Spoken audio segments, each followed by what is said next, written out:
Et si ton prochain vol depuis la France vers un pays hors d'Europe se terminait avant même d'avoir commencé? À partir du 12 octobre 2025, de nouveaux contrôles frontaliers européens entreront en vigueur et changeront la manière de voyager. Se présenter sans connaître les règles pourrait signifier des heures d'attente, des frais imprévus, voire un refus d'embarquement. Le classique tampon sur le passeport sera remplacé par des empreintes digitales et des scans faciaux, enregistrant chaque entrée et sortie dans une base de données commune de l'Union européenne. De plus, à l'horizon 2026, de nouveaux permis numériques et taxes supplémentaires feront leur apparition. Un petit formulaire peut ne coûter que 22 €, mais l'oublier pourrait entraîner des pertes de plusieurs centaines d'euros en réservation de dernière minute. Dans ce guide, je vais te montrer comment éviter ces problèmes et comprendre chaque changement important. Le nouveau système d'entrée et de sortie, EES, l'autorisation ETIAS, les nouvelles règles du Royaume-Uni, ETA, les changements concernant les bagages et les liquides, et les nouvelles taxes touristiques. L'Europe ne se fermera pas aux voyageurs, mais exigera davantage de planification. Connaître les règles sera essentiel pour voyager sans mauvaise surprise et éviter les retards inutiles dans les aéroports. Le nouveau système d'entrée et de sortie, EES. À partir du 12 octobre 2025, l'espace Schengen remplacera le tampon du passeport par un système biométrique enregistrant les empreintes digitales et la reconnaissance faciale à chaque passage de frontière. Ce changement concernera tous ceux qui ne possèdent pas de passeport européen, par exemple les Britanniques, Américains ou Canadiens, car le système comptera exactement les 90 jours autorisés sur chaque période de 180 jours. Un seul jour de dépassement générera une alerte automatique. Les essais préalables ont déjà révélé des pannes techniques et des retards. Les bornes peuvent se bloquer et les scanners échouer, surtout avec des voyageurs âgés ou ayant des empreintes difficiles à lire. C'est pourquoi il est conseillé d'arriver plus tôt que d'habitude dans les grands aéroports comme Charles de Gaulle, Francfort ou Amsterdam Schiphol et de faire preuve de patience pendant les premiers mois d'application. Conseil pratique, hydrater ses mains avant le scan améliore la lecture des empreintes. Il est également recommandé de conserver les billets ou cartes d'embarquement, car si le système n'enregistre pas ta sortie, il pourrait considérer que tu as dépassé la durée autorisée lors de ton prochain voyage. Le nouveau permis numérique ETIAS. D'ici la fin de l'année 2026, en plus du passeport, les voyageurs de près de 60 pays exemptés de visa devront demander une autorisation de voyage électronique ETIAS, similaire à l'ESTA américain. Elle sera obligatoire pour tous ceux qui se rendent en Europe depuis l'extérieur de l'espace Schengen, y compris les Britanniques, Canadiens et Américains. Sans cette autorisation, les compagnies aériennes refuseront l'embarquement. L'ETIAS coûtera environ 20 €, sera valable 3 ans et permettra plusieurs entrées, tout en respectant la règle des 90 jours sur 180. Bien que le système ne soit pas encore actif, il est probable que les premiers mois de fonctionnement comportent des erreurs techniques. Il sera donc préférable de le demander plusieurs semaines à l'avance.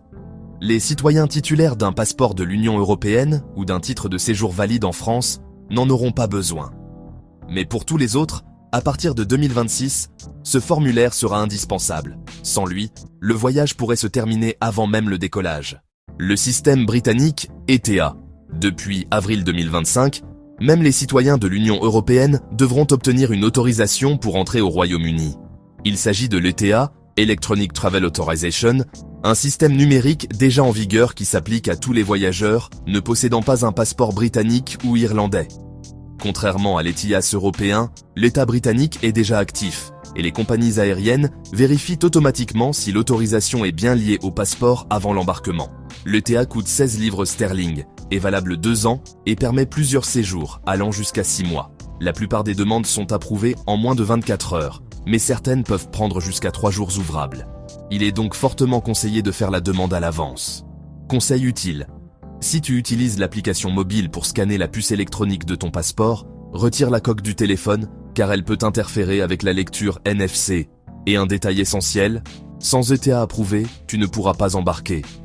Aucune explication n'est acceptée au comptoir, le système est entièrement automatisé. Ainsi, même si la procédure reste rapide et numérique, il ne faut pas l'oublier, surtout pour ceux qui voyagent fréquemment entre la France et le Royaume-Uni.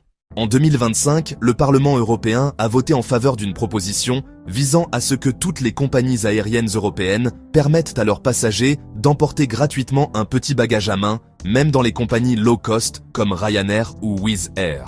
L'objectif est d'unifier les critères, une valise de 7 kg maximum et 100 cm au total, plus un article personnel, sans frais supplémentaires. Cependant, la proposition n'est pas encore obligatoire. Elle doit encore être approuvée par le Conseil de l'Union européenne et les États membres, ce qui signifie que chaque compagnie applique encore ses propres règles. Pendant que Bruxelles délibère, de nombreuses compagnies renforcent les contrôles aux portes d'embarquement. Certaines, comme Ryanair ou Frontier, exigent que les valises passent par des cadres de mesure et imposent des frais élevés si elles ne respectent pas les dimensions. C'est pourquoi, de plus en plus de voyageurs emportent un mètre ruban dans leur sac pour éviter les mauvaises surprises. Certains choisissent même des bagages conçus pour se glisser sous le siège. Conseil pratique, vérifie toujours les règles de ta compagnie aérienne avant de voyager et ne te fie pas aux dimensions approximatives. Certaines compagnies offrent même des primes à leur personnel pour repérer les valises trop grandes. Un simple oubli de mesure peut te coûter plus cher que le billet lui-même. Adieu aux cartes d'embarquement en papier. À partir du 12 novembre 2025, Ryanair supprimera complètement les cartes d'embarquement en papier. Il ne sera plus possible d'imprimer la carte à la maison ni de l'obtenir au comptoir. Il deviendra obligatoire d'utiliser l'application mobile de la compagnie aérienne et de disposer d'un smartphone fonctionnel.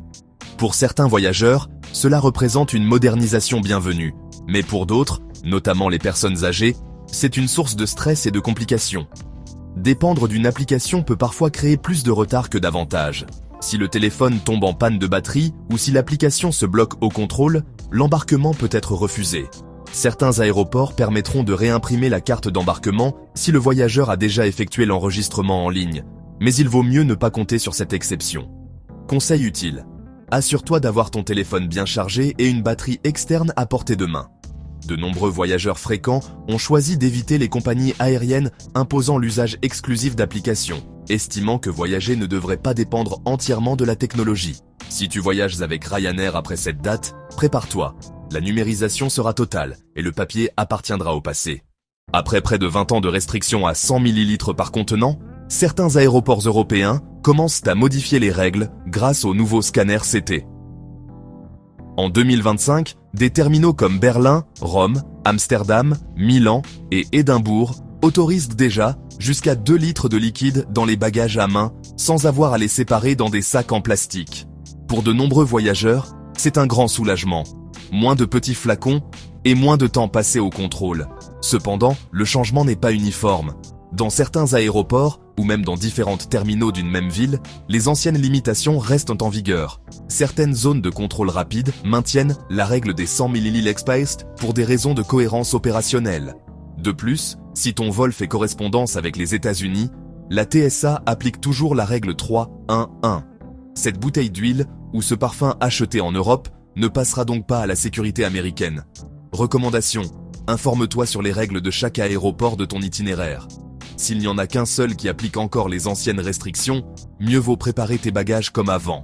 Ainsi, tu éviteras de devoir jeter au contrôle cette nouvelle bouteille de parfum ou le vin que tu comptais rapporter en souvenir. À mesure que l'Europe modernise ses frontières, de nouvelles taxes touristiques apparaissent dans des destinations populaires comme Venise, la Grèce ou Madère.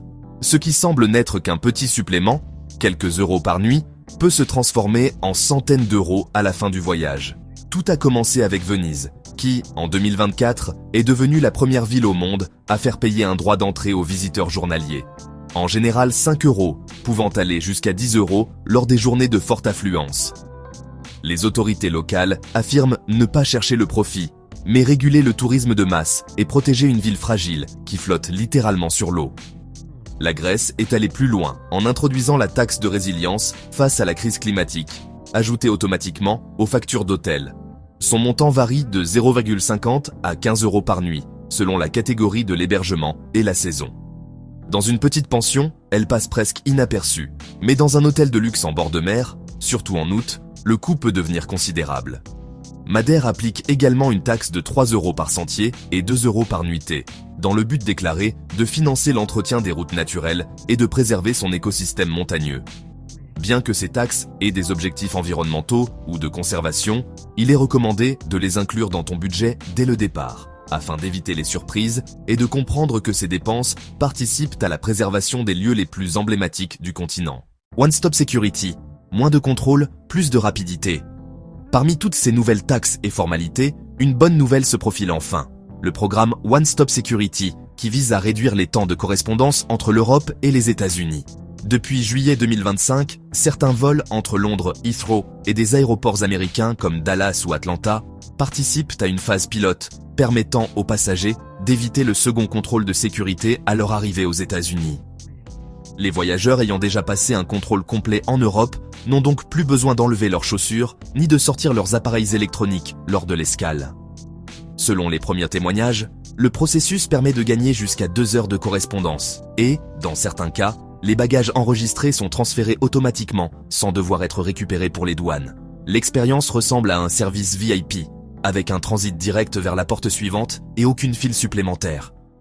Pour le moment, le programme est limité et ne fonctionne qu'avec quelques compagnies aériennes, comme British Airways, American Airlines et Delta. Mais si les résultats sont positifs, davantage d'aéroports européens devraient y participer en 2026. Bien qu'il ne s'agisse pas encore d'une garantie, c'est une amélioration concrète, un véritable progrès au milieu de tant de nouvelles exigences numériques. Voyager entre 2025 et 2026 sera très différent, mais pas impossible. La vieille habitude consistant à montrer son passeport et passer sans délai laisse désormais place à des empreintes digitales, des formulaires en ligne et des applications mobiles. Cela peut sembler plus compliqué, mais comprendre ces changements te permettra de gagner du temps, d'éviter des amendes et de garder ton calme face aux nouveaux contrôles. Certains progrès, comme le One Stop Security, rendront l'expérience plus fluide. D'autres, comme les autorisations ETIAS et ETA ou la numérisation totale des cartes d'embarquement, mettront la patience de nombreux voyageurs à l'épreuve. La clé sera de planifier à l'avance, de vérifier chaque règle selon ta destination et de te ménager un peu de marge pour les formalités ou les contrôles. L'Europe continuera d'accueillir les visiteurs à bras ouverts, mais elle demandera désormais un peu plus de préparation. Si tu connais les nouvelles règles et que tu t'y adaptes à temps, ton prochain voyage sera non seulement plus serein, mais aussi plus conscient de cette nouvelle ère du tourisme international.